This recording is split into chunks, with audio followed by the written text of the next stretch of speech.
ஒரு நாட்டின் எதிர்காலம் அந்த நாட்டின் வகுப்பறையில் தீர்மானிக்கப்படுது. ஒரு நாட்டின் நலன் அந்த நாட்டின் ஒவ்வொரு வீட்டின் சமையலறையில் தீர்மானிக்கப்படுது. ஒரு நாட்டின் வளம் அந்த நாட்டு பெற்றிருக்கிற நிலத்தின் வளத்தை பொறுத்து, அந்த நாடு பெறுகிற நிலத்தின் வளம் அந்த நாடு பெறுகிற நீரின் வளத்தை பொறுத்து, அந்த நாடு பெறுகிற நீரின் வளம் அந்த நாடு பெறுகிற மழையின் வளத்தை பொறுத்து, அந்த நாடு பெறுகிற மழையின் வளம் அந்த நாடு பெற்றிருக்கிற மலைகளின் வளத்தை பொறுத்து. இப்ப அந்த மலைகளை அறுத்து மணலாவும் வீட்டு வாசல்ல ரோட்ல கொட்டியிருக்கான். நீனும் அதை பார்த்துக்கிட்டு போயிட்டு தான் இருக்க. இப்போ ஒரு நாட்டின் எதிர்காலம் வகுப்பறையில்.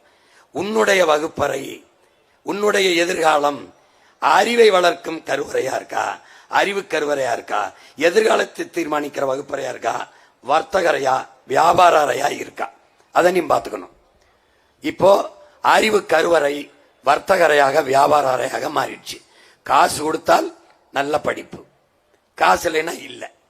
அப்போ அது வியாபாரம் ஆயிடுச்சு, அறிவு விற்பனைக்கு வந்துடுச்சு. இது சரியான சமூகமா, சரியான நாடா? அறிவை வளர்க்கும் கல்வி, உயிரை காக்கும் மருத்துவம், உலக உயிர்களின் உயிர் தேவையா இருக்கிற நீர், இது மூணும் விற்பனை பண்டமாக சந்தை பொருளாக வந்துவிட்ட நாடு இல்லை சுடுகாடு. இதை நீ புரிஞ்சுக்கணும்.